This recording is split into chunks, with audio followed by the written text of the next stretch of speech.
Welcome back to another episode of the Seezoned Crew. We've been trying to explore more and more experts across the industry. We've been trying to invite guests onto the show. Today we have with us Paul Vuillier from Approved Automotive. I hope I got that right. That was right. From Approved Automotive, a very prominent premium car dealership here in the UAE based in Dubai. Today we're going to be talking a little bit about the industry. And yeah, Paul, how did you get to Approved? And can you tell us a little bit about yourself? Had a background in automotive. Okay. I'd say, yeah. My first job actually after uni was for a car manufacturer in the US. Okay. Job-ish was an internship, then transformed to a job. Job-ish, real job, but just internship then job. Mm-hmm. And then I had another experience in France, in Paris, in an automotive event company. Okay. And yeah, then why not try? You've been around the world, right? Like Yep. jumping around different jobs. Yep. What other countries did you have like experience in? What car working, companies? you mean? Yeah. I've worked in the US. I've worked in Spain during my study, in Barcelona during my studies, in events, Okay. mostly, not automotive, but events, Okay. sports events. I've worked in Belgium in also sports events. I've worked in France, in Paris, and in Monaco. Mm-hmm.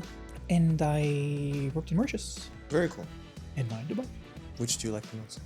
But depends on what you want to do. If you want to live there, I'd say Mauritius is the best. If you want Mauritius to is work, I'm still debating between Europe and Dubai, but I'll lean towards Dubai. Nice. Yeah. Nice. Okay, we're waiting. Can you tell us a little bit about Approved? So like I know it's a young company. It's premium dealership. it depends on what you call young. It's 2.5 years old Yeah. now. So we opened in March 2023. Mm-hmm. We are a premium luxury car showroom in Dubai. So second-hand car showroom in Dubai. We have a couple of brand new cars, but really maximum. Most of our inventory is second-hand. We focus on cars between, I think the cheapest one would be 120,000, something like this. And the most expensive would be 2 million. Yeah. To Rolls-Royce Cullinan. Yeah.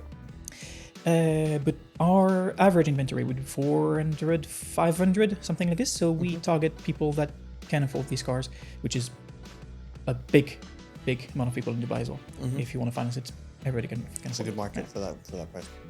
Are there any particular brands that you usually focus on? Or? We do focus in a couple of brands, yeah. Okay. We focus in 5 brands. Mercedes is the main brand that we focus on. Porsche, Range Rover, Audi, and BMW. Mm-hmm. So European cars, GCC specs, or Japanese specs, Okay. but mostly European cars, mostly German. Out of these 5, 4 are Germans, 1 is British, no French. And You had a Renault once that you were selling. we did 2. Okay. We did that. Specific ones, but yeah, we did. We focus on this. That's for the showroom part, and we have the approved detailing part, which is the luxury PPF tinting, detailing, and customization department that we have for our cars, the cars we sell, or external cars as well. You can buy a car somewhere else, brand new or secondhand, and come to Approved to have it PPF'd or have it tinted or have it. Actually, you came to Approved to have your car. I'm a client, yes. And I think like the detailing side is like one of the largest in the world, or not largest in the region, maybe. We are the largest Expel facility. So Expel is a PPF and tinting company. Mm-hmm. They do films. Mm-hmm. We are the largest Expel facility in the Middle East. Nice. Yeah, so we now 120,000 square feet in our facility, Yeah. and we're expanding, we're doubling it. So it'll be Wow. done by the end of the summer. But when that goes up, but pretty much soon, yeah. So we'll be done soon to have a 240,000 square feet large facility. Yeah. In Dubai, in the heart of Dubai. In the heart of Al Quoz. Yeah. Really, in the heart of Dubai, of Al Quoz. Oh yeah, 100%. And you briefly mentioned like GC spec and Japanese spec. Yeah. I feel like a lot of people in the country tend to just like go, if it's not GCC spec, it's not good. Like, can you give us a little bit of a picture of what the difference is between these specs and why some people tend to lean towards one or the other? Like, what's the difference? Okay, there's some differences. Yeah. Not as big and as important as people would tend to think or believe. I do believe that's a myth. If you say, if it's not GCC, it's bad. There's some good cars from American specs, Japanese specs, Korean specs, Chinese specs, European specs, and then some bad cars from GCC specs as well. So I do believe it's a myth. It is true that there's more history NGC specs, and we know where it's been from, where it's been treated, fixed, and anything than in other specifications. We tend to hear that for American specs. So, for example, some cars have been flooded or accidented or totaled and then sent to other countries because they cannot still be used over there. In Europe, some of them might have been stolen. It's not true because there's a file saying that, okay, that car's not been stolen and the police would catch you. Like a Carfax. Yeah. Exactly. But you go back to what we sell Japanese and GCC. It's pretty much half-half, the inventory is half-half. The main difference is the Japanese specs would have been made in Japan for the external market. So when people think that, oh, it's a Japanese car, so the wheel will be on the right and everything will be Japanese and all, not true. You see a Japanese spec car in the street, you would not be able to see a difference. The only difference that you can see if you buy that car somewhere else, not approved, is that the infotainment would be in Japanese. Okay. The rest will not. What we do at Approved is we GCC standardize it. So we have someone coming in. Whenever somebody buys a car at Approved, Japanese specs, we have someone coming in and then completely transform the infotainment. So the GPS would localize you in Dubai or in Abu Dhabi, wherever you live, and not in the middle of the Japanese Sea, which can happen when you just buy a car Japanese spec and coming in Dubai. The infotainment would be in English or in Arabic or in any other language if the car allows it. If you want in Zulu, maybe not, but if you want in French or in Italian or anything, it's possible. And you don't see any difference. Yeah, I mean, I think, like you said, I think American spec are the ones that you just need to clear history before you like invest in a car like that. But Japanese specs, personally, I'm a big fan of the Japanese market, and Japanese cars. And so cars. I feel like they produce quality. So we know that Japanese equals quality. Yeah. So we know that when something is built in Japan, laptop, watch, phone, anything electronic. Or anything actually motor related, actually, because there's some great and big and reliable car manufacturers in Japan. Actually, the biggest one are Japanese. Toyota, Mitsubishi, Honda, Nissan, they're Japanese. We know that it equals quality. So why don't trust a car that has been built, a Mercedes, for example, take an example, a Mercedes that has been built in Japan for the external market, hence the UAE, the left-hand market, hence the UAE. If you would buy a Toyota from Japan, in GCC specs, why wouldn't you buy a Toyota from Japan in Japanese specs? It's the same. 100%. So it's not the steering wheel has been moved over. No, it's not. That actually is possible, but it would take way too long and way too much money for the car to be competitive. So, for it to even make sense. And you talked a little bit earlier about the price range of the vehicles that you guys have at Approved. I think that's a very particular automotive segment. What now getting into a little bit of like marketing. So how do you try to target these people? What is actually, if you go from 120 to 2 million, there's a lot of people in there. 100%. But I'm guessing the range where that is most common, right? 4 or 5, yeah, between 4 and 5. We use Seez to target these people. We try to put them on a map in Dubai, in the UAE, but mostly Dubai. Try to put them on a map. Who are they? Where do they live? What's the profile? And then what do they like? What do they do apart from working and leisure? What do they? Where could we reach them? And then how we can magically appear. Okay, we're here. By the way, you want to buy a car? Super. Nice. So yeah, Seezboost is definitely one of those avenues. But also, I think Approved Automotive, from the dealerships that are available here in Dubai, have some of the coolest social media content, right? Like organic social media content on YouTube. By the way, check out Approved Automotive on YouTube. They recently put out an XPEL, I think, detailing film that was really, really entertaining, where they even did a tug of war with XPEL film. So it's interesting content. It's not just your typical car dealership stuff. So, which makes our life easier on Seezboost, because also having interesting content. You should see the whole Mission to Impossible series. We actually try to also match what's happening outside of the automotive industry and trying to find some angles where to catch these people. So for the example that you mentioned, or the one before, the Tint My Ride. Let's start with the Tint My Ride. We started with thinking, okay, what is pop culture, popular almost all around the world, or where our target is from, so Westerners mostly, expats, entrepreneurs, or people living in Dubai being employed. They're usually from Western countries. What do they have in common, and what type of show could we relate to? And we found out that Pimp My Ride was a good show, a good graphics, good music, and actually working with the automotive industry. Yeah. So we did a campaign in March, I think it was, or April or something. About not Pimp My Ride, but Tint My Ride. And everything deployed with the Pimp My Ride font, logo, colors, graphics, and all, deployed to Tint My Ride. Actually, went through the roof. Yeah. Like crazy. You're relating to popular culture. Exactly. Same happened last month with the Mission Impossible movie that when it went out. We did Mission Tint Possible because we wanted to push the tinting offers that we had. Still have. Especially during summer. Exactly. It's really hard. Before summer. You want to do that before summer, yeah. Also during summer, but the sooner the better. Sure, yeah, sooner the better. And we did the Mission Tint Possible, the final protection, with some trailers type of advertisement videos and all, and it worked out well. Yeah. It's super cool. And like you were talking about these some more coming. Yeah. So stay tuned. We're talking about like there's two sides of the business, right? There's the showroom side and there's the detailing side. How do they complement each other? And how do you guys like make that work for you? Oh, they do complement each other and they don't in the meantime. Okay, so they do complement each other whenever someone buys a car. It's an experience, it's a journey. So we know that you don't buy a 400 or 500,000 car without thinking about it. Well, 99% of the people wouldn't. We believe that it's an experience and it's an investment. Actually, we know it's an experience and it's an investment. So we curate the experience on the showroom side of the business. And we also relate to that saying that, okay, it's an investment. You're spending money on it. Either you finance or you pay cash. Same way. But you're paying money on it. You want to protect your investment. So we offer you the possibility of protecting your investment. And we know it works. If you PPF your car, if you tint your car, if you ceramic coat your car, if you do whatever we offer at Approved, it's going to help the decrease in value of your car whenever you want to sell it. So if you PPF your car and you're driving Dubai with sand, with gravels, with accident happens as well, and all your car will be protected. And whenever, hopefully, nothing happens to your car, but whenever something happens or you want to sell your car, you just remove the film and you say, okay, my car's pristine now. The paint is not fainted. There's no dent. Gravel has not attacked my paint. Sand has not attacked my paint. And so on and so forth. And your car would be pristine. And the decrease in value, which will happen to any car you buy at Approved or everywhere else, will happen because the car is an investment to drive, not to make money out of it usually.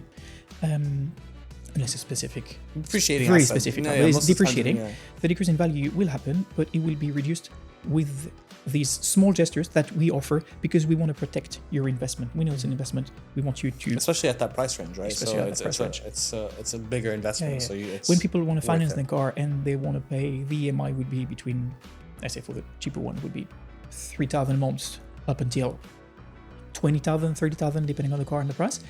We know it's a big investment on their monthly expenses, and we want them to feel protected. And then, okay, I'm just throwing 5K out of the window every month just to drive the car like 100%. No, and I think you're focusing on experience, which is, I think, super important. What other things do you do to make sure that it's a nice experience? What do people expect from, and how do you guys deliver on that premium experience? You mean when they buy a car? The entire process, yeah. I feel like I've been, obviously, to Approved Automotive, so I know what your facilities are like, which already are an experience. So, but can you tell us more about that and like what the focus is? Well, there's two sides of the experience. There's the experience when you come in Approved, either whether you buy or not, there's still an experience. It's a huge showroom, plenty of cars, but you have space to walk in. We let you walk freely inside the showroom just to enjoy what you like, either you like cars or not. But if you come into your car showroom in Alcuz, it's because there's something you want to do with cars. It's not just you walking in a mall and just entering a shop. We want that experience to be on you. We want you to enjoy. We want you to like what you see and how you can project yourself into driving this or that car.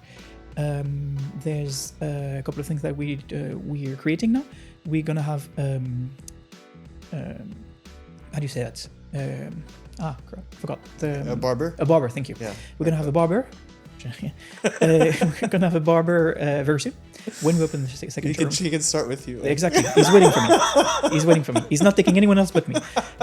So we will have that barber. So it's either you just want to buy a car or you want to do PPF on your car or you want to do detailing on your car. Just wash your car. Actually, you can just come to Approved to wash your car. Last an hour and a half or 2 hours. What are you gonna do during that time? You can work. You can drink coffee. We have amazing coffee. You know about it. Coffee, tea, chocolate, and everything. You have a whole premium bar. Exactly. We have a lounge. We have the Approved lounge where the experience is actually really good. Yeah. Music. You can have barbershop. You can have a cigar lounge. It's going to be opened very soon as well, Cigar Lounge. You can you don't have only to PPF your car. If you want to PPF, protect your valuables. Actually, if you want to protect your watch, you can. If you want to protect your phone, you can. That's super interesting. There's no time wasted. If you want to come to Approved just to spend a moment with us, we also welcome you. The team there is so friendly. Like when you walk in through the door, like everyone is greeting you. They're not crowding you, but also they're there to assist you, which is really nice. We're here, but you don't see us. Yeah, exactly.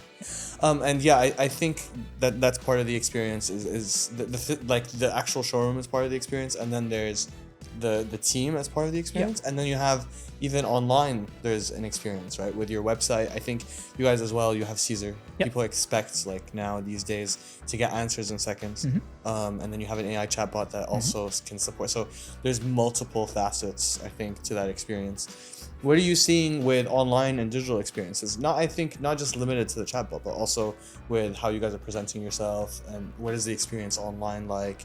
And what are you investing in the future? Like, can you give me? It's a huge investment that we're gonna make. We know that people want to respond. We know, people and us actually. We're also all frustrated when nobody replies in the same second because I'm asking questions, so I'll reply straight away. We open from 9. We have a reception from 9 to 8 p.m. So we cover a big part of the day. But there's still people trying to WhatsApp us at 11:30 p.m. During Ramadan, you guys were opening later, right? Until 11? Yeah, 11. We did a break in the middle of the day, but until 11. Or midnight. Some late at night. We open a big part of the day, but there's still people that can't come to Approved. Let's say I'm working from 8 to 8 as well. Whoever is working from 8 to 8 as well, but hence he cannot come to Approved from 9 to 8 because he'll be working somewhere else. So we also have Caesar helping us that whenever we're not 24/7, somebody is replying with actually accurate responses, detailed responses, and they would straight go to CRM. You would catch up the name, the phone number, the email, and say, okay, somebody's going to call you whenever they're free, which means next day 9 a.m. Or same day 9 a.m. if it's in the early morning. And the customer, or the potential customer, would have all the answers, but just waiting for someone to call. 100%. And I think that shameless plug, also Caesar understands inventory, right? So it can even like do analysis on inventory and answer the customer. That's amazing. Most customer questions, right? That's amazing. How much is the Black Defender that I've seen last week on your website? Boom, Caesar would catch it. Black Defender, hopefully there's one only, but Black Defender last week, tick, up that price, and he would automatically replies and saying, okay, the price is this. Do you want somebody to contact you? Please give us your phone number and all. 100%. It will never replace the human interaction, but it really, really, really helps. I think, for example, outside of working hours, you want someone you want instant responses. We've seen, I think, about over 40% of questions are coming in outside of working hours.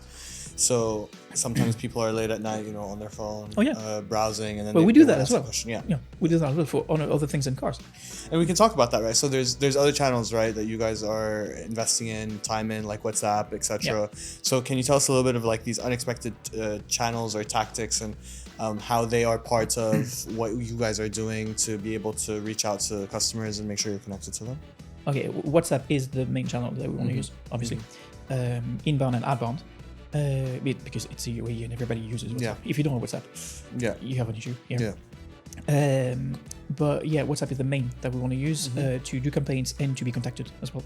So hence Caesar is going to help us as well to mix with WhatsApp and to have only one channel of communication inbound the showroom or the facility. And for outbound, we use WhatsApp to blast people with our new offers to people that we know, people that know about our new offers, about what we do, how we do it, the experience, why we're different, etc. That's what we use. We also use emails because we're pretty old-fashioned on that sense, but everybody uses email as well, and it's less crowded than it used to be. So we also use email, but targeted emails towards specific people and specific offers or specific communication toward these people. And then Meta, we use Instagram and Facebook, depending on the communities, because we know that in the UAE there's a huge mix of communities, people coming from Asia, Europe, America, and nobody uses Facebook the same way, or Instagram the same way, or TikTok the same way. So we're trying to approach these specific communities and their use of social media to tailor and curate what they do and what they need with what we provide. I think super interesting. I think Can you give us any insights on like how you structure that messaging? Which one? I like just across the boards, right? Yeah. Like, so there's different channels. You said there's different communities. I know for a fact that other than the stuff that is like culture relevant at certain times, but also you tailor. You just said you tailor that messaging. Can you give us some insights on that messaging for those different communities on those different channels? Yeah, I can give you an example of what we're trying to, what we will implement in the coming weeks or month. We know that there's a big part of the Dubai community is Russian or Russian speaking, and they use Telegram mostly. WhatsApp here, but Telegram back there, and they also use Telegram on a daily basis. So we want to create a Telegram account with Telegram channels to target these specific people in Russian with Russian messages in the tool they use. Yeah. So as well, localization into different languages Exactly. so that you can connect with all of these people that are. We do Arabic on Snapchat because we know that the Arabic community, vast Arabic community, is using Snapchat more than the Asian or Western. And we do mostly English and Arabic, but mostly English on Meta, Instagram, Facebook, and TikTok. And even like you're utilizing And LinkedIn, forgot LinkedIn. and LinkedIn, and you're utilizing some of the assets or team that you have to make sure that you're creating this content and like language that is relatable. Yeah, we speak. We counted the other day. We speak 11 languages, if I'm not mistaken, at Approved. Like an airline crew, they count how many languages they They're can better speak. than us, yeah. But yeah, sort of. No, but like for a car showroom, having that consideration, yeah. And we have sales ambassadors on the detailing side and on the showroom side that speak 4 or 5 languages altogether. Up there in the office, we all speak different languages as well. It can be for me speaking French, for example, or it can be someone else speaking Urdu or Tagalog or Arabic or I don't know, Spanish, or we even have a Swedish person as sales ambassador. So yeah, we try to focus on that and saying that okay, if you're in Dubai, you speak English, most probably, but if you're from, I'll take my example. If you're from Western Europe, speaking French, you would speak English, but you would feel better speaking French with somebody. No, it's so much more relatable when someone's speaking your language. Yeah. You want to mirror Yeah. who's in front of you. Yeah, So yeah. if it's a lady, we'll try to find someone that is lookalike because it would be easier to connect. Same language would be easier to connect as well. If it's an older gentleman, maybe we'll find somebody older or more experienced to match the expectations and the approach and what they want. Because at the end of the day, we're here to sell cars. So 100%. we want to mirror and to give you the sense that, well, actually more than the sense, the experience that you deserve when you want to buy a car in the UAE. Very cool. And we know that in the UAE, there's a lot of gray area. When you buy a car, you don't really know where it comes from. Showrooms or not. You don't really know where it comes from. You have doubts. You don't know if the price is transparent, clear, and so on and so forth. We will never push you into buying a car if we feel that it's not the one for you, or if it's not something that you would be happy with. I think it's like a consulting experience almost. It is. Right? Like It is exactly. You're seeing what the needs of the person are, what their budget is, and then what fits into their budget range. We feel that we more concierge for your need, buying it approved, than just, okay, you want a car? Here's a car. Okay, I want a 911? Here's the Defender. That's fine. Yeah. It's you want 911? We don't have a 911, but you have something similar. Would you like to test drive it? If not, okay, let me get your number, your phone number, your email, When we and your find name. one, We'll find something for you and we'll call you right away. 100%. And I think, We do have 911s. You do. They have quite a big range of cars.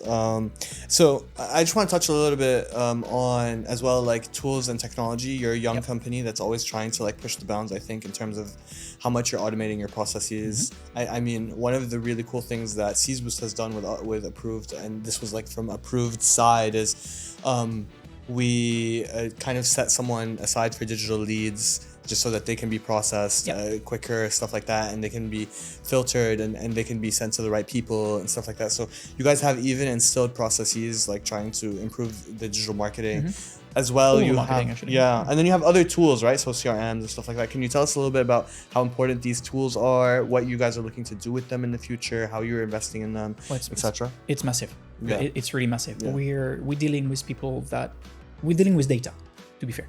We're dealing with people walk-ins in the showroom. We're mostly dealing with data and people just contacting us through digital. So it can be platforms to be sold to be cars, Yalla, and so on. It can be digital social media, and it can be phone calls. So we don't know who we have in front of us. So we need the data. To do that, we're really lucky that one of our founders is a Salesforce specialist, one of the biggest in Europe.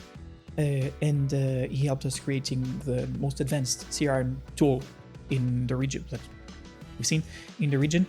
and yeah, everything is centered around that CRM Salesforce tool that we have, and everything goes through it, and there's nothing that is not going into it. Any inquiry goes into it, any lead goes into it, any sale goes into it, finance goes into it, marketing will go into it very soon. We discuss it. 100%. Website will go into it as well. Yeah. Everything would be centered around that And then CRM tool. the team has a very good idea of the customer, and they can tailor the experience, They right? do. So it also connects into experience. It does. It's safer as well, because we know that the team can change overnight. If anything happens, they want to resign, they want to go back to somewhere else, or they don't fit or anything. Approved can still take care of the customer. Exactly. Because they have the history. But Approved will still know what's happening with you. When did you contact us? What did you say? How did you say it? Because we also monitor the phone calls and the WhatsApps in the CRM. What do you say? How did you say it? What's the approach? What was the negotiation, and where we are? And somebody else can take over. Yeah. I mean, even when so one thing you're talking about tinting, and I forgot to mention, is like rock chips. That's why I ended up tinting my car. And when I did do the PPF at Approved, there was like a follow up later just to check if it's still good. Bring the car back in. You need to bring your car back to the way. Yeah. I do. Okay. So you guys are expanding. You guys are growing. How do you build processes that scale? Like, is this something that you guys always take into consideration when you start a process, or do you like when you're expanding, your team is growing, the number of cars you're selling is growing? Yeah. How do you make sure that everything can scale? Is this taken into account, or do you just try to address things when like needs arise, or is it a mix of both? It depends on the department. If it's marketing, we're trying to adjust, because it's you're marketing an offer. So whether the offer is on 20 cars or on 200 cars, it's still the same offer. Yeah. Or you're marketing an experience. Yeah. If the experience is here, easy to market, both on showrooms and detailing. On the other aspects of what is approved, we're trying to put more processes in place that would go with the experience. Everything is leaning towards the experience of the customer when he comes in the showroom, whether he buys or not, when he comes out the showroom, whether he did buy or not, and what we do once he's here buying a car, when he has bought a car, and after that, the after sale is really important in Approved. This is why we offer a warranty package and a service package as well, because we want the customer to feel sugar-coated after his purchase, because the purchase is good, but we don't want the customer to browse around the Dubai and without any idea of what to do with his car, and if anything happens, hopefully not, but if anything happens to his car, what to do, where to service it, where to use the warranty, if any warranty, whether it's from the customer or from Approved.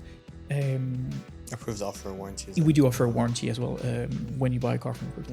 This actually shows how much we believe in our cars and how much we prep our cars to the point that we are capable of offering up to 3 years warranty on every car we sell, and a buyback guarantee as well. Yeah.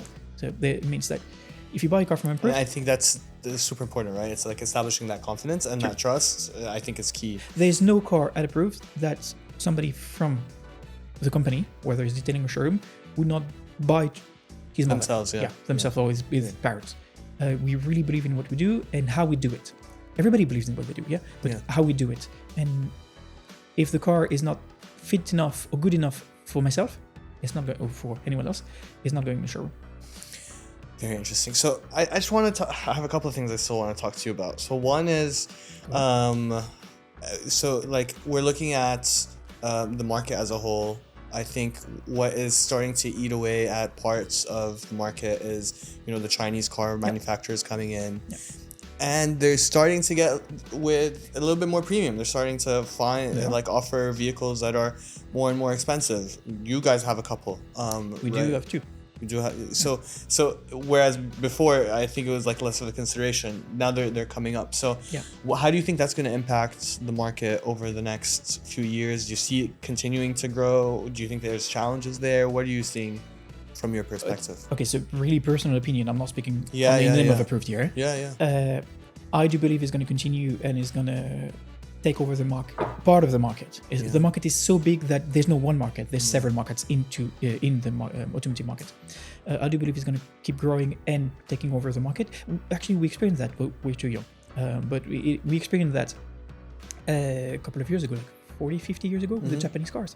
When Toyota or Nissan or Mitsubishi came over Europe or Middle East saying that, okay, I'm going to take over and my cars are cheaper than the rest. And people were saying that, but your car is not safe. It's not fit to the market. It's not safe and all. And there were barriers to entry. But now you're driving a Japanese car, I'm driving a Japanese car, and they're great. Yeah. I believe the same would happen with Chinese cars, Chinese brand.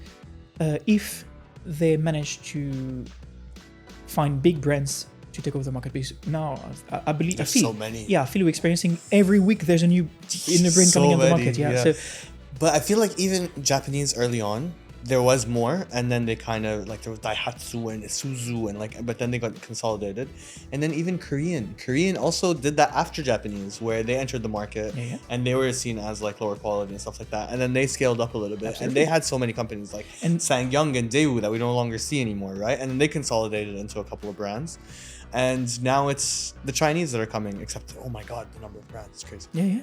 And they're not bad cars. Not bad cars. We need to wait a little bit for the resale value in a couple of years, because actually we're in the process of just brand new cars coming in the market wherever in the world. So people are going to use them, and what's going to happen in 4 or 5 years, whenever they want to sell them, what's going to be the value? Are people going to be willing to buy them or not? But you know what? 5 years ago, same happened with EVs. People were buying EVs, and it was predicted to be bad on the resale value. And if you go on platform on Dubicars, you'll see Teslas and Taycans and a lot of EVs and people are buying them.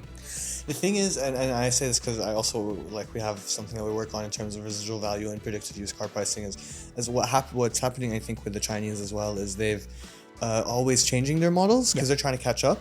But once you get to the top of that peak and your models are now holding a little bit for a longer time, then the resale value goes up. Because if I'm buying a 2-year-old car, it's very similar to the one I would buy new. Whereas like 5 years ago, if you were buying a 2-year-old Chinese car, it was completely different than the newest model. They were changing all the time. So like I think as well. Once they get to the top of that curve, it gets a little bit more comfortable. They have that. They also have the strategy of what actually Japanese cars did, Japanese manufacturers did, is having a main brand and a luxury brand. So we've seen this thing in Nissan Infiniti or Toyota and Lexus. If you see BYD, they have Denza. I'm not sure I'm pronouncing it right, but Denza or something. It's a luxury brand within the BYD. Geely has like 4 brands. They have Zeekr and they have Lynk & Co. And then and like they own Volvo. They don't really just talk about it, but Geely owns Volvo as well. Like, so very, very interesting. Did you see the Chinese car that can jump? No. The BYD Yang Wang U9 I think can jump as well. Like, but that's like their premium car. I don't know. In the ads, there's like a pothole and it jumps over, and it's like you don't have to worry about them because if there's a big hole in the road, it'll jump over it. So no, there's interesting stuff. You know, another interesting question, just as well related to the market, is do you see? And I think we literally had this discussion I think a couple of days ago. Is do you see performance mods or modifications to a car affecting its value, and in what way? Well, it depends on what is done on the car. I see it affecting the value because I believe that people are not that much interested in the real modification of a car on after sale, whether they used to be a couple of years ago. Unless it's like, because I saw this one approved, like a special edition, right? Or like T2. No, I had the G class that had like the Yas Marina. Like that's a special edition. Cool, it's not tuning. It's a special edition. It was the. So that's not mods. True. It was the Hoff Sir Class edition. So it's a 1044 horsepower, I think. 44 for Lewis Hamilton, and he had he still has the Yas Marina. Security. Yas Marina printed on the ceiling. Pretty sick car. Pretty cool stuff. So in that case, it's not really gonna. In that case, if it's. But you have to find a particular buyer that's looking for it. Same goes for the T2s that we have, G2 T2s. It's the same. If it's made by the manufacturer, it's cool. Okay. If it's made aftermarket by somebody that likes the after sale and parts and all, less cool. Okay. I'm talking transcend here. Interesting. I think we have a segment that we can get started with. Okay. We have like a Q&A drive-by. Okay. So it's just like random questions. You get to pick one. So so I should not be afraid. No, I don't Okay. think you should be afraid. And then maybe I'll answer one with you. We'll have Okay. some fun with it. So we'll bring the car in. We're starting the Q&A drive-by.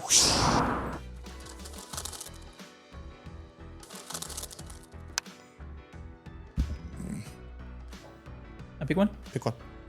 I like blue. Only blue. Only blue. Open one. Yeah? What's the question? I read it. You read it. You read it. I read it.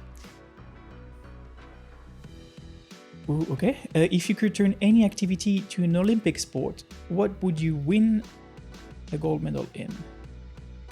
Okay, there's the approved answer and my answer. Okay. The approved answer would be attention to details. Okay. Approved, me as approved, it would be attention to details. I'm really, really, really into details, and if anything is not 200% perfect, doesn't go out. Okay. Example for this morning, we did a video and some graphics. So my videographer was doing the edits on the video, and the peel that we put to put the caption in, there was like maybe a millimeter displacement between the text and the peel. That is called big OCD, Paul. Attention to details. To be fair, if I see it, some people can see it. Yeah, and I'm the same, to be fair. I'm the same. If I could turn any activity into an Olympic sport, what would win a gold medal with? Myself? Yeah. Yeah, I like eating. Eating? Yeah. Ooh, I think food I'll- competition. Yeah. Yeah, put that in the Olympics. What kind of food do you like? Actually, I'm really into Spanish food. Spanish? Yeah, I like Spanish food. Tacos, burritos, that sort of stuff? That would be That's Mexican. Mexican. Yeah, but Tapas, there we go. exactly. So you'll see it, Mexican. Yeah. I like Mexican. That's where my mind goes. I love Mexican food. No, it would be tapas. It would be gazpacho, it would be tortillas, stuff like that. Do you want to do another one? Yeah. Do another one. So not blue. You can stick to blue. I'll do yellow. There's one yellow, so it's There's one yellow. Yeah, it must be Special. really special. Yeah, I wonder. it's really long. It's long too. 12. Who in your life or in your team would you trust to take care of you if you were an egg? An egg? If you were an egg? If I was an egg, okay. That means very fragile, could break. Okay. Okay, both. In my life, I'll say my wife. Okay. Very. Thank you. And in my team, I'll say Luke, my boss. Also Luke? very specific into what he does and very, very, very precautionous. Yeah. So very straightforward, but he takes care of the team. So I'll say Luke, CEO. Nice. Who would I? You know, I think. Do I need to read it out loud? No, I think I know the question. Who would I trust in my team? Honestly, there's so many people that I would trust on my team if I was an egg. I wouldn't. But who would be I know the your team. one? I think we have our HR as like the mama of the group. So to be careful with an egg, and she's a new mom, I think she would take care of an egg. She wouldn't crack it, she wouldn't break it. So that's what I would go with. So you have to be an egg first. So Mama Charlene. Yeah. Yeah, I'd have to be an egg first. You have to be an egg. Be very careful. Not to crack that egg. But yeah, that's good stuff. You want to pick one? Should I pick one? Yeah, I can why pick one. We'll have fun with it. Oh, there's one here. In case you want it. Yeah, I'll do blue too. If you could change your name to anything, what would you choose? Paul. I choose Paul? Yeah, of course. I should choose Paul. Paul's a nice name. It is. Actually, very short and very easy to pronounce. Yeah. I have some heroes and stuff that I might consider, but I think Superman Namani. Superman Naman. Not that much. I actually really, really like my name, so I'm very happy with it. It's short, sweet. I like the J letter, stuff like that. My favorite Formula 1 driver is Lando. I think his name is cool. Just Lando is a cool name. Okay. You also get like Lando Calrissian from Star Wars. Very nerdy, but it's also really cool. So yeah, maybe that. Good. Or if I could, I wouldn't change it. Like I'd stick to one. I really like my name. Would you? And if you would, which one would be? Yeah. Should we have? And I think Joel, we have an No? think he's No? good. Okay. And I think that ends this part of the Q&A drive-by. Done? Yeah. Bye-bye. So thank you for the Q&A drive-by. Thanks, Joel. Thank you, Joel. Yeah. Going back to our conversation, now we're in peak summer. It's really, really hot. As you can see. Yeah. I mean, you're always in long sleeves. But indoors, we thankfully have sufficient air conditioning in this country. But with peak summer going on, what are your tips? What are your recommendations for people to take care of their cars? Like, what is that recommendation?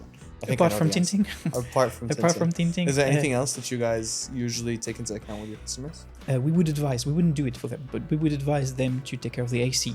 Okay. To take care of their paint. So that we can do, actually, if you want to protect your paint, because we know that, actually, I know my car is black. It used to be black. The paint would fade and would crack if it's too much under the sun. So if you put a film on it, it would help the protection. It would help to protect it and would help the paint not to fade and not to crack. So I would advise on that. If you take care of your car, take care of your paint. AC inside and paint outside, if I had to pick one. Yeah, 100%. Just as well, if it's not parked like undercover, it's going to be like exposed to the sun all the time for sure. You know what? Gotta be careful. I have actually, fun fact. This morning I was doing some graphics for our new campaign, which is Did You Know, and some fun facts in it. You've seen a couple of months ago, yeah. And one of them, it's actually funny, it's really true. One of them is, did you know that you only use your car 5% of the day, the rest is parked? And I was like, no, it cannot be true. And I calculated it. My journey is half an hour to go from my place to the office and half an hour back. So it's 1 hour a day. 1 hour a day, it's 5%. Yeah. So the rest of the time, it's parked. It's parked. So it's parked without you and being damaged by the sand, the sun, other people, and also do protect your car and you take care of your investment, because it's actually truly an investment when you spend 500,000, $500,000 on a car. Another slight curveball. There's more and more tech being put into cars. Yes. What do you see that as a trend? Do you see people liking that trend, not liking that trend? Like, what do you guys think? What do you think in the high-end segments? Tech-packed features, yes, no? What do you call high-end? Do you call sports? Like, or luxury? Everything. Okay, luxury, yes. Okay. Luxury, yes. There's a taste for luxury, service, and everything at hand. So yes, in a touch of a button, you have your windows coming down. You have the TV coming down if it's So in the that's backside of the car. Yes, luxury. But like stuff like everything on the screen, for example, having to tap everything on the screen. People are more tech savvy, to be honest. Yeah. So I see it a trend that will last. Less buttons, more tech. Do I like it? No. Personal level, because I'm more a classic car guy. So I don't like, in my cars I don't have tech, to be honest.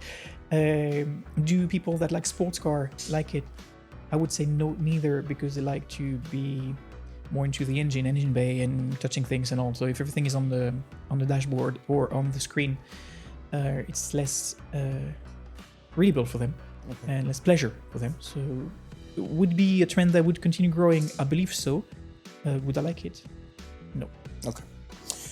What's the most expensive car you've ever listed on Approved or you've had? It's a 2.5 million dirham specialty wagon. Very specialty wagon. And in the detailing side? Koenigsegg Jesko Attack. I think so, Yeah. Yeah. I was there that day. Oof, what a car.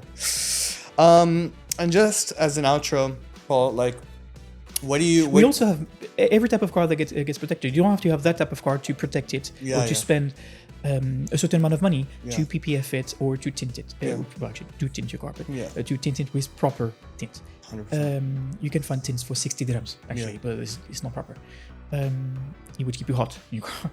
It will trap the heat. Exactly. But we've seen some minis, Mini Coopers.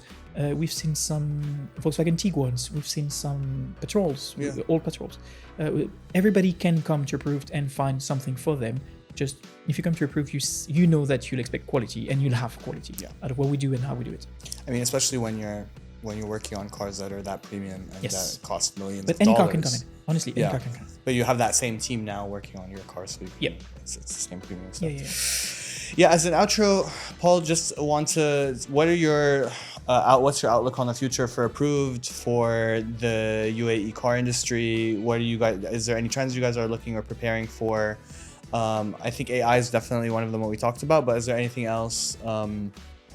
I know you guys are expanding. What is the future looking like for you guys? Pretty good.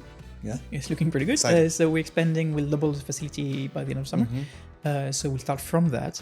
We'll also have in that new facility, we'll have a storage area. So we can store cars for people that are not here all year long or want to have the cars being stored somewhere. We'll have a body shop as well. So we'll expand the menu of things, the list of things that we do at Approved Detailing in the body shop area. More cars to sell as well. Means more car to buy. So if you want to sell your car, you can also come to Approved, we buy cars. That would be the nearest future. Then God would tell, but we hope that the market would keep growing because there's more and more people coming in the UAE and more people looking to buy cars not that expensive because brand new, but also reliable and from a trusted dealership. That's the future. And I do believe that, as we said earlier, I do believe there's a trend for Chinese cars, Chinese brands in the UAE, but people that are willing to buy a Porsche, Mercedes, or BMW, or an Audi, or a Range Rover, or a Lamborghini, or Ferrari, or anything, would not compromise to buy a BYD. If you're looking for a 5 Series BMW, you wouldn't buy a BYD.